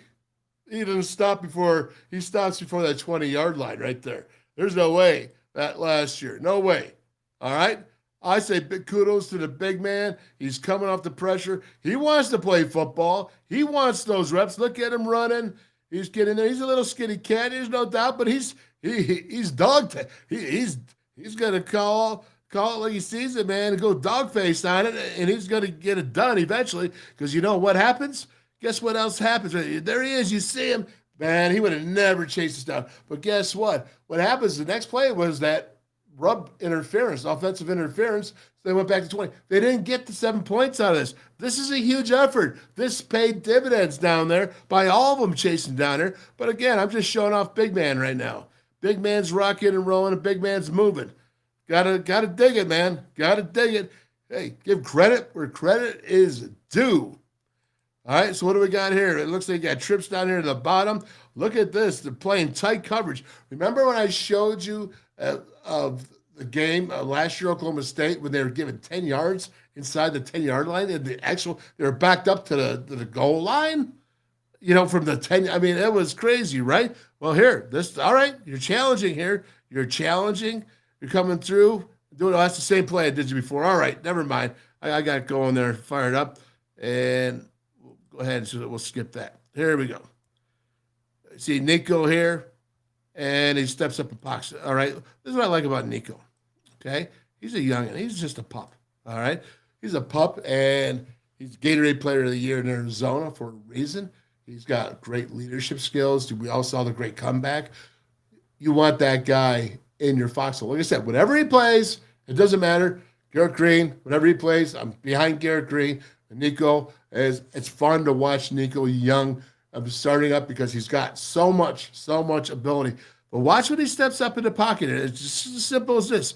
He looks comfortable in the pocket. He drops back. There's not great pressure on him. There's no doubt, because the next play there's going to be pressure, and you see him move. But again, he stands up and he delivers the ball, and it was dropped again. Should have been caught. I'm telling you, these receivers. You know what? If you don't want to catch the ball, Cole Taylor does. Cole Taylor does want to catch the ball. Or Devon Carter, right? Devin Carter. All right, he couldn't run or shoulder, whatever it was that he was injured, but he likes to catch the ball. All right, other guys that are stepping up. Obviously, Clement likes to catch the ball, right? All right, these other guys, it's time. All right, you've already been here. It's time to catch the ball. Too many drops, and you can't beat Pitt with too many drops. So you see right there with Nicco again. I like his pocket presence. I like him stepping up. I like him firing. Did you see his footwork there? That's good. That's good for a youngin', man. He's a redshirt freshman. He's a youngin', right? Okay, so again, here now comes the pressure, right? And here I'm thinking, all right, so he's got 1, 2, 3, 4, 5, 6 guys. What are you thinking about it? Is there a hot read? What's your hot read, Nicco? Are you thinking about this beforehand? Did you know that there was pressure coming? These are questions that right now he has to answer. The quarterback coach, Sean, has to understand it. Neil Brown, but right here I'm looking. Who's your hot read here? Who's your RPO? Who's something that you could go ahead and bring this an opportunity to just not go ahead and bring 6 basically against 6 because you have the running back in there as well. So again, it's going to be tough, physical. And then you have Jalen Anderson, who just was going down to chop the defender. Not good enough. Get your face in there, Jalen. All right, I've been bragging on you, so make sure you go ahead and stick your face in there, not always just chopping a linebacker down or defensive lineman, picking up the blitz. But again, you had Clement right here. You had a 3-yard hitch. What was it on the other side? You got to have the hot read. You got to know where it is and not just be able to run. That's just a youngin' right there. That will get better. That will get better. I promise you that will get better. Again, I think he was looking at it, man. I think he just didn't know if it was a good throw or not. But right there, it looks to me like he's thinking about it. But now, man, get rid of the ball when you can. Try to get rid of the ball. Oh, yeah, look at this now. Again, I like his throw. He's roping though, man. He's like, shoo, rope to rope. It's tight. Tight spirals, man. Look at that. Now look at this, okay? This is what's so cool. It's 3rd and 12, right? 3rd and 12. Take a look. Watch how fast his release is now. Watch how fast his footwork is right here, okay? This is accurate at 12 yards. This is, 11 and a half, right? Because he's short. So it's an 11 and a half yard throw. How quick it is, how released it is. That's a big-time throw right there. That's 11 and a half yards accurate to the boundary. A quick release, and it's right there. I mean, that's a quick release. That's fire, man. That's on fire right there. All right, so you got to hand the ball off here. Oh, this is what I hate. Yeah. All right, so I'm not going to keep going over it. Well, yes, I am. Because you know why? You have a 6'1", 225-pound Nicco Marchiol. Put him under center. You got basically FCS defenders right there. Don't go shotgun. Get up there, get the half yard, and get the first down. It's 4th and 1. Go ahead. Push it. Don't give me this crud about 5-yard gun and all that stuff. There's no need. No need to take a risk. See, this is what happens is that, check this out. What happens here is a problem. This guy from the outside, what does he do? He comes down. He comes from the inside. So he's sitting there stopping. One guy, there's 3 offensive linemen there. Can you imagine the center right there? And you got your guards and your tackle. All the quarterback had to do was follow through. Their feet are 1.5 yards behind or in front of the first down marker. Look at that. That's what I'm talking about. You see this right here? All right. That is an automatic first down with a quarterback right here, not a running back 5 yards deep. This offensive line's crushing that, but because we got a Yahoo that's stuck up here and got in tight here, some Yahoo stops you and ends your drive. That's what I'm talking about. That's a good job with these guys. You can't say that's poor. That's a great job. You're moving them down the line, as you should. Enough said. That's what I'm talking about. Get up under center. Look at that. Look at it. Center, you got a first down. No, that 31's not getting in there on the center quarterback exchanger, all right? Not doing it. It's going to be all pretty. You can be all like special, do all that. Yeah. Get up there. Get dirty. Get physical. Get the first down. You got 3 more plays to make it happen. All right. This right here. All right, Clement. Can catch the ball, 84, right? You got a scholarship. Congratulations, young man. Already love you as a younger brother. Already love you as a Mountaineer younger brother. But, man, you're not going to be loved very much if you go ahead and get your guys hit like this because you whiff on a block. You see that? That's a screen. That's a slip screen right there. And you need to block. You know what? Catching the ball is one thing, and absolutely, and you were phenomenal. But now, right here, watch this here. You watch at the bottom. Ooh, oh, you can't. Oh, no. You need to go attack it, stalk it, get the right angle, know where that player is going to be in relationship. When you're an offensive lineman and you're moving up for the offensive linebacker, you have to think about where is the ball going to be. If it was a pitch out here to the running back, offensive, you better take an angle this way because you don't want to go see that linebacker here because that linebacker is going to be here. So instead of going straight up and missing him, you have to go meet him where he's going to be because that's where the ball's going to be. Same thing here. wide receiver. You have to go ahead. Where's that wide receiver behind you? Catch the ball. Where is that DB in relationship to it? You have to be in between the two of them, right? All right. Well, young buck, there you go. You'll learn. You'll learn. But that's is a necessity, and that's going to be important for him to learn as he gets older. Hey, he's not perfect. All right. He did have quite a fantastic game, and I'm really excited for him, and can't imagine how much a thrill it must have been. Okay, so now we go to Rodney Gallagher. I've been waiting to see Rodney. I have anyways, and seeing what type of talent he is. And I showed you the reverse to him in the first quarter, I believe it was. And yesterday I showed the film in here. And, young Bucks, screws up, tries to reach out, and, doesn't get it. That's another lesson learned. That's like two freshmen right there. Clement, he's a redshirt freshman, and Gallagher's a true freshman. That's pretty cool, huh? I mean, so you got to think that the talent, we got young talent. Now they just have to learn talent, right? What is the learn talent? It means you have talent, but you have to learn how to use it with experience and wisdom and all that. And that's when you become an effective football player. But love what these guys, love what they got to offer. Love the effort. Love the blocking right here. Look at the blocking on the outside. Good job there. I didn't notice that before, but I should have pointed that out. And then you have here Jaheim White, who looks like he's a doggone thick 5'8" dude that's fast and funky and doing some really special stuff here. 3rd and 3. You gotta like this, and got some speed. What's not to like, right? Okay, so let's take a look at this blocking out here, and let's see what's going on, because right here, you see him, he's going to run right to that tackle. That's an arm tackle there. Right tackle looks like Whitlock. Is that his name? The right tackle, that was number 2 there. He did get a nice push out there.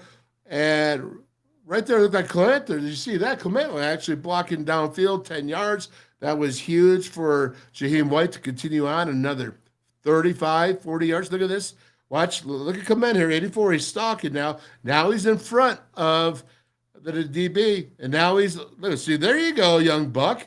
Right, I just went ahead and told you what you need to do in the last play or two, and now you go ahead and you do it. All right, he's already listening to me. Good job right there. And a guy who's not afraid to go ahead and block. He's just not a pretty boy that wants to catch the ball. That says a lot about a football player, and any great wide receiver will tell you how important blocking is to the game of football, especially when it extends the plays and you get those explosive hits of 20 or more. All right, keep it going. Keep it rocking and rolling, man. Oh, I like it, boy. Yeah, I used to look like that running down the field, but then about halfway through, I'd pull my hamstring. All right. Here you go. I'm watching their defense here. Oh, yeah. Look at this. This is okay. I want to say this is, I think it's Josiah, right? Yeah, he's coming up there. He's a young freshman, but you know what he's doing? He recognizes it, so what's he do? He attacks. Now, better tackling for sure, but he's a freshman, right? But better tackling. But this is what I'm talking about. Before you saw even the older guys, they were doing what? They were being passive, sitting back.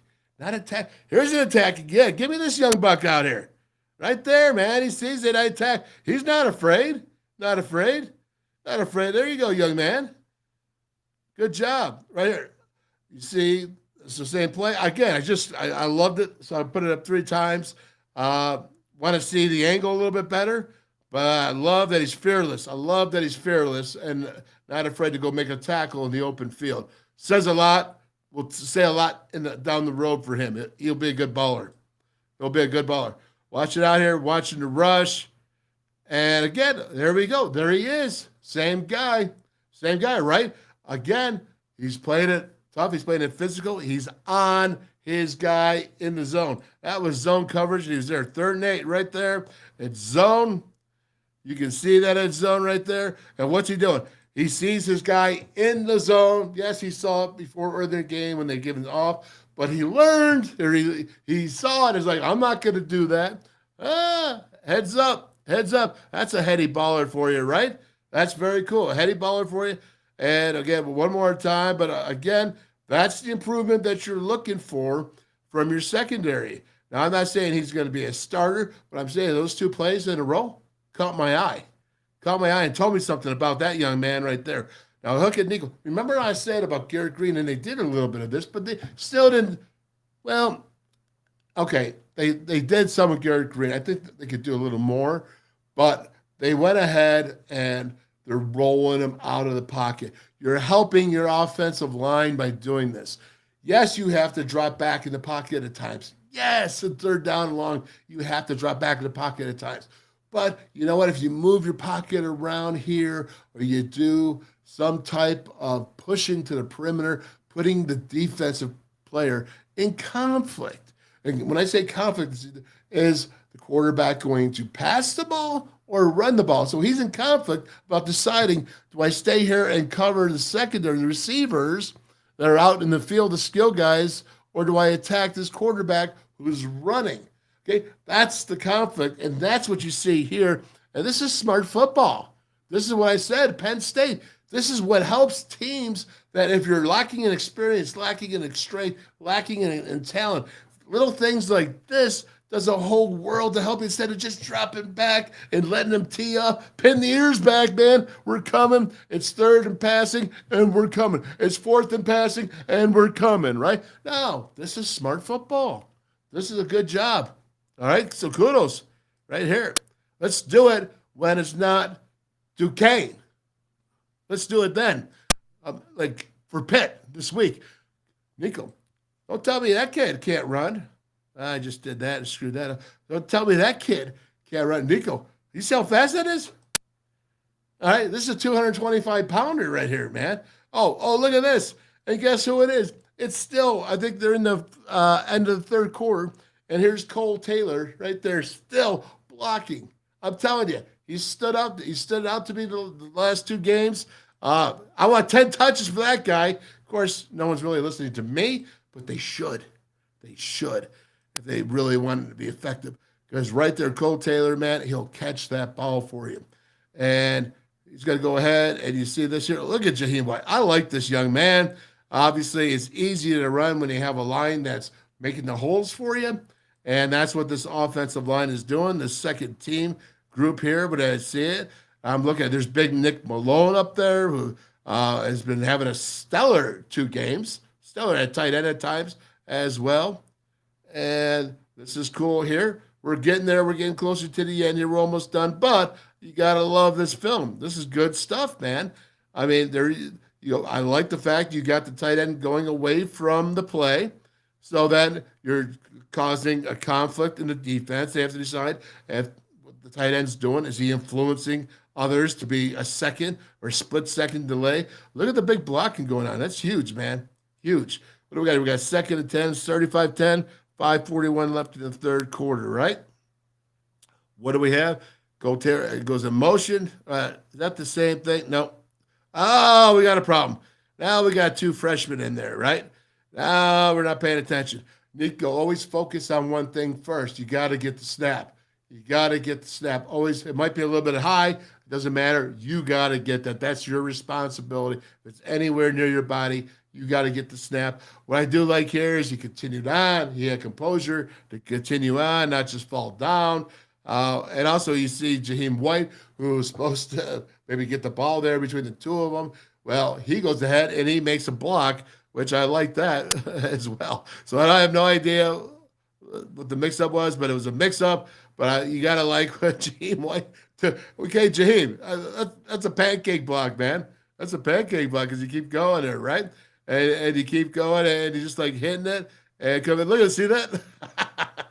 Yeah, man. Get you some. It's fun. It's fun to knock those dudes down, right? Get you some, man. And he's a baller. And then he said, oh, this is a nice one. There's a rope. This is a rope, man. This is a rope right to the tight end. The next play you're going to see that he misses him just barely. But, again, I like his accuracy. I like him in the pocket. I like his footwork. I like his release. I like everything about this play. Everything. He's going back shoulder. All right, tough for anyone. He's 6'7", man. I'm telling you. It's an advantage. Touch him. Target. 10 times. 10 times. Target. Getting tired of me saying that yet? I'm sure you are. Alrighty. Well, let's keep going. We're almost done. Almost there. But this is just so much fun. So I'm enjoying myself. I don't care. I don't care if anyone's watching or not. That's right there is good football. Excellent football. You see him make a touch. He'll catch the ball. He's just not going to keep dropping it. All right. Again, now you have the same thing. Guess what? Nicco. Yeah. Got to get some air there, man. Get some air there. And, it's tight throw. Tight, tough. You're better than that. You're much better than that. But I've seen you do better. But, again, that's what we expect. We expect you to be good and to nail that. So, going to hold you to a high standard, you young man. And still not bad throw. He still had a shot, but not bad. Oh, here we go. And there's Mr. 22, Mr. White, going ahead and scoring a touchdown. Take a look. It's pretty cool. Look at the blocking downfield. Boy, they just about gave up here in the defense because that offensive line just took it to them and said, they said, no mas, no more. No more. You see Brandon Yates out there hooking his dude. Nose guard is number 23. You might want to rethink that number. So regardless, there you go. And it looks pretty beautiful. You see, look at Nick Malone. Do you see Nick Malone right there? Let's watch it. I missed it. Darn it, I missed it. All right, there you go. Now look at it. Come on, man. You got to catch this. Come on. Right here. This is beautiful. Again, rolling out, right? Rolling out. He can see downfield. It's cool. It helps younger quarterbacks. Come on, Jeremiah. You're better. Your receivers, you're better than this. Right there. Catch the ball. That's a touchdown. That's a touchdown right there. You don't want to give up. You're taking your eyes off the ball. You're not looking the ball in. And I did this for Mr. Wilcox. Brother Ray. Brother Ray Wilcox is your boy. I want to say congratulations. His first interception as a Mountaineer. And couldn't happen to a better young man. And Ray Wilcox, there you go. There's your boy, man. That's a cool thing, watching that and seeing your son go ahead and get that interception. And the last play, all right, Nicco. There you go. I love it, love it, love it. Pull that ball. Pull that ball. Especially on the end zone there, man. They're not even looking. Right there in the end zone. Pull it. Beautiful. Beautiful, beautiful. Good job. All right. Well, that is it for that. We got a little bit of Nicco Marchiol in there. I think that as we go to the season, both quarterbacks are going to be a necessity. And I will say this, Garrett Green, man, I think you've gotten better. You've gotten better since last season, all right? Now, you just got to go ahead and get that accuracy going. Watch your feet, brother. Watch your feet. It's right there for you. Just slow it down. And Nicco Marchiol, I think you're growing, man. I think it's a real good situation to have two quarterbacks that can play, two quarterbacks that can press the same way, two quarterbacks that can go ahead and press the perimeter, two quarterbacks that can throw deep balls, two quarterbacks that can throw the short balls, and two quarterbacks that we got to have accuracy right there and those intermediate throws. That's what we have to do. That's what the offense has got to do to build up. And it doesn't help, Garrett. It does not help when your receivers drop the ball. It does not help. Nicco, it does not help. Receivers drop the ball. But you can't hold that against them. You got to do better yourself, and you got to find a way to help them get that catch. Again, Cole Taylor, 10 touches. 10 touches. All right? 10 touches. Or targets. Targets anyways. Because I bet you he'll catch 9 of them. Catch 9 of them. And let's see. All right. So let's go through the list. What did I miss here while doing the film? Did I miss anything? Let's see here. Let's go. Let me move on. All right. HR Pickett stuff. Fight on. Oh, we're going to fight on. Hey, how about Boom? Is Boom going to fight on? You know he's going to fight on, right? How'd you like that guy? He defended America for quite a few years now.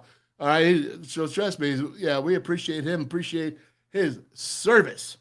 All right. Here we go. What do we got now? Man, just you singing that, Wolf got me choked up at goosebumps. All right, I already read that. But yeah, I understand. I get it, man. It's West Virginia, baby. It's West Virginia, the pride of every Mountaineer, right? We all know that. I'm telling you, that's the passion you got to have. This is an excellent opportunity. Saturday night, Mountaineer Nation, Mountaineer Field. Get out there, loud, strong, proud, rambunctious, cool, knowing when to cheer on defense and loud, and knowing when not to get loud on offense so that we can communicate, being smart, being educated about the game, but going crazy when it's time to go crazy, and to make it so difficult on those dastardly Pitt Panthers. Dastardly. You know what I'm saying? Don't like them. All right, just Boom said it. He said it's personal. All right. But I'm still going on about Boom. All right. Non-football still alone. We live in Britain. Okay, there you go. There you go. The passion. Speak up. I keep going on. Let's see here. Keep on keeping on, Wolf. Great show today. Well, thank you, Mickey. You know what, man? You got that special event coming up here on Thursday. You're in Moundsville for the band of brothers then and now, 66 through 70 guys. Frank Fear, the author. Mickey Plumley, you were one of them there, man. Appreciate you jumping on here. And then you have, of course, here, thank you, Wolfman, for another outstanding show. 100. Yeah. I like those 100s. Keep them. Hey, how about smash the like button? Joey always tells me to say smash. I don't know. I don't even know what I'm doing. That's on YouTube. That's a reference to YouTube. Smash the like buttons, I think. And then Freddie Boom's, oh, there you go. Listen to the Boom, man. Wolf knows his stuff. I'll tell you what. You know what? Boom knows his stuff, man. And what a great Mountaineers. My honor to have had him on the show today, and my honor to go ahead and bring him to you, Mountaineer Nation, and to you so that you can see the type of player, the type of people. It's not just me. Sometimes you listen to me and you're like, all right, well, we hear you. You say the same thing over and over and over and over and over all the time. Well, that's because that's how I was coached. Over and over and over and over all the time. That's how you did it, because you drilled it in. You didn't stop. You just kept going over and over and over, man. That's what I'm talking about. And when you do that, that's how you have the will to win. That's how you have the will to go ahead and play 80 snaps, 80 slugs, as Don Nalen used to say. Maybe it's 60 now, maybe it's 70, maybe it's 100, depending on who you're playing, what team, and the speed that they're going at. But whatever it is, you never, ever back down. You never, ever not give 100. You always go. Even last week, silly as it was, I was going sick as a dog, but I had to go 100 to go do my show. And most people probably wouldn't even give a darn. Be like, oh, your show, you should be laying in bed. But no, it's because it's not how I was taught. I was not taught that way. I was taught to go 100 for everything, no matter how silly I looked, no matter how annoying I sounded with my cold and whatever I had, no matter how bad I looked. It didn't matter, because we go ahead and we give 100. I can't say it enough, and I just don't think I'm ever going to stop saying it. And everything that Boom said today just reinforced me again, just reminded me. Again, I'll take the heat, man, but, Mountaineer passion is Mountaineer passion. Whether it's 30 years or 40, 50, 60 years ago or today, it should be the same. And maybe it will be soon. Maybe it is. I don't know about it. But I'll say this. I don't think it's quite there. I don't think it's the passion that we've had. I don't think it's the toughness that we've had. And I'm talking about everybody now. I'm not throwing Neil Brown under the bus. I'm not throwing his team under the bus. I'm throwing myself under the bus. All right? I think that we've lost something here along the way about who we are. I think it's time that we rekindle that and we refind it. refined it. And that's what I'm saying. I ain't throwing nobody on the bus. I'm telling you, you can be who you are. We can be we can all be that and refine it Saturday night.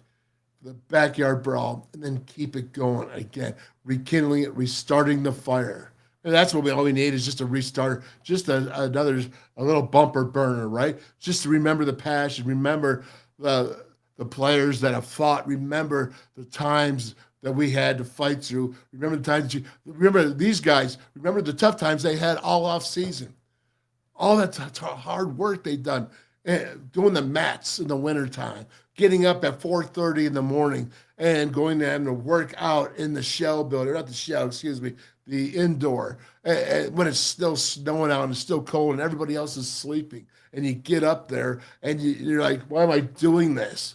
Well, this is why you do it, so that you can. And when you go out there, you don't back down to nobody. I know Zach Frazier doesn't back down to nobody. I know he's not afraid of that. Dude's faced everybody. I mean, 152 and 2 in wrestling. There's no fear there.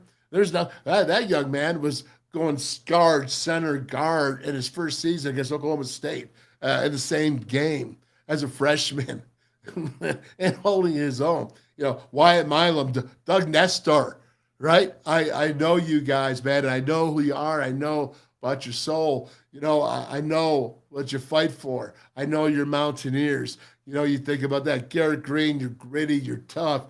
You know, I go back to, to running back C.J. Donaldson, big year. You need to have a bigger year this year, man. Get going, because you're going to be really special, in my opinion. You know, you think about that, and Jalen Anderson, and then Triple J's, Justin Johnson Jr., you know, think about Cole Taylor, right? And how about Tomas Remock or Brandon Yates, who's got, how about those guys?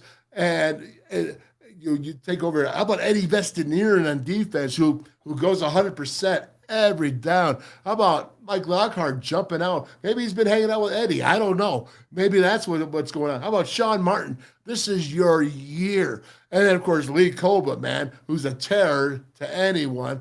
And thinking about Aubrey Burks, bringing it down, man, attacking the line of scrimmage the way he did on Saturday night. You know, expecting big things out of him. Corners, Beanie getting that interception. How about this? Young guys, Jacoby Spells, right? Wilson Limp. Yeah, let's go, young man. All right, you guys come from great schools that played a lot of football. There's a lot of things that are going that you can do good if you come together, if you hang and you have that. But you got to have that Mountaineer mentality. Freddie Boom just remind me of the whole thing all over again. All over again. If you don't have that, you don't have that blue collar, you don't have that culture, you don't have it. But you can have it if you all come in and you fight together. Fight as 11 on each unit. Fight 11 offense, 11 defense, and 11 special teams, and then all together as a team. And you keep that spirit, and you sit there, and then you say, give me my theme song, right? Give me that theme song. That's what you want to do. And then you want to sing and shout, and there's nothing better, because you'll remember for the rest of your life. I promise you, young men, you'll remember for the rest of your life. You go in there against Pitt in 2023, you beat them, and you go sing that fight song. There's not many things like it that you won't remember on all that. Woo! All right.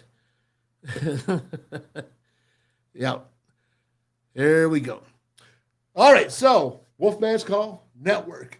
And I'm so happy about these people, and they're just very loyal, and I appreciate them, and I just can't thank them enough. We're going to start off with Archies up there in Pittsburgh, the Pitt, the Evil Empire, Archies right there. That's right.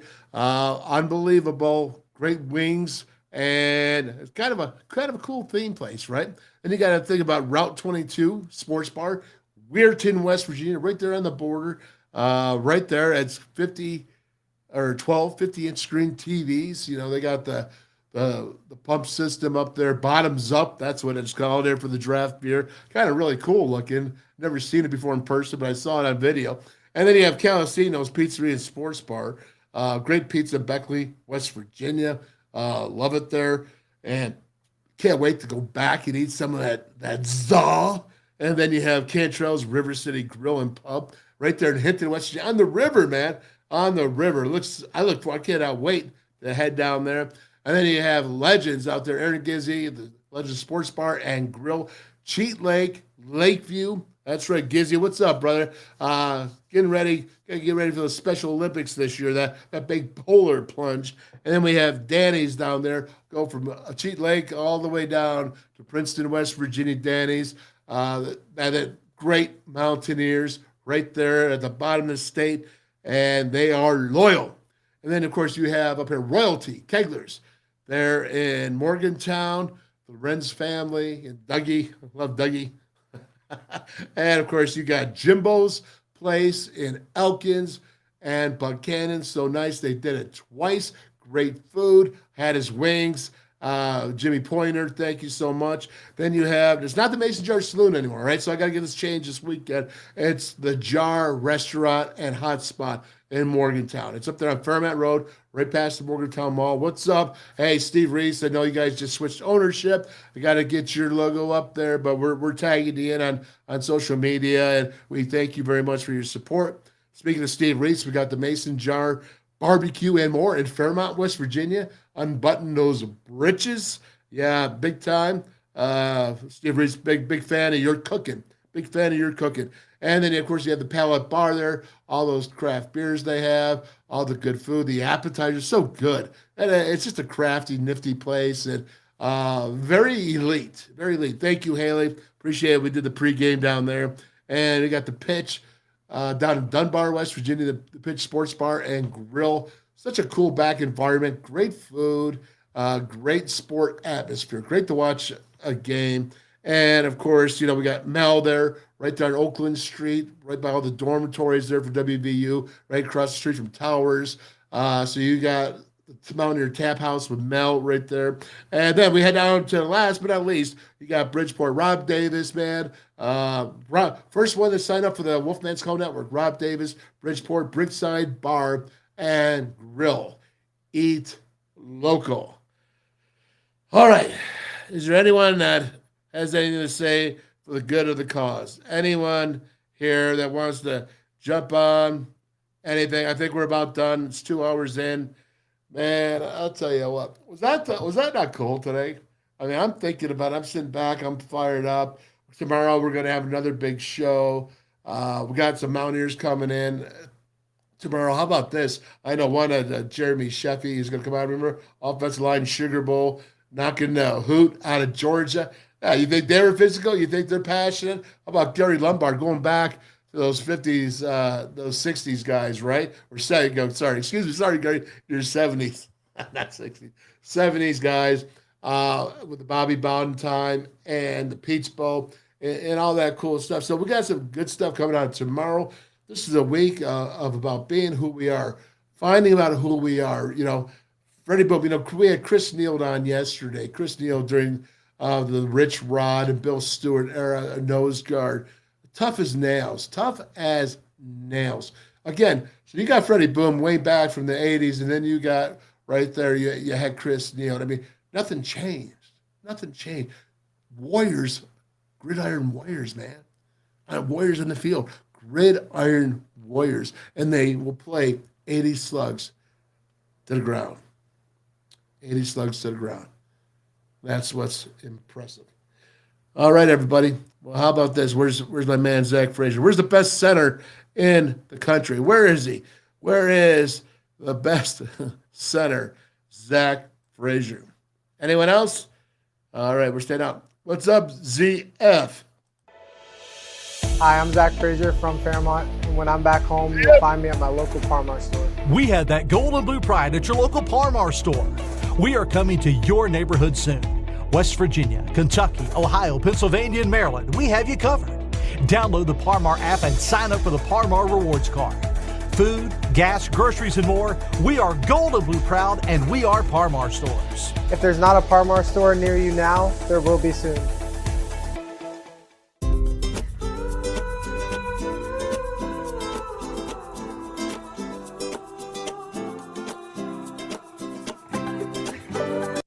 Buzzballs ready-to-drink cocktails. #1 single-serve premix brand in the U.S. Buzzballs. Have a ball. Stationers, #1 office supplier in West Virginia. Always in stock.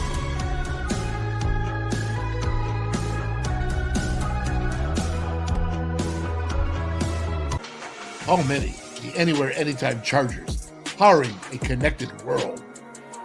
Never buy AA batteries again. Rechargeable 500 times plus. Paul Mini AA USB lithium battery, as easy to charge as your cell phone. Sustainable energy. Stay charged. Go green, save green. Feel the power of Paul. Order now at paulmini.com.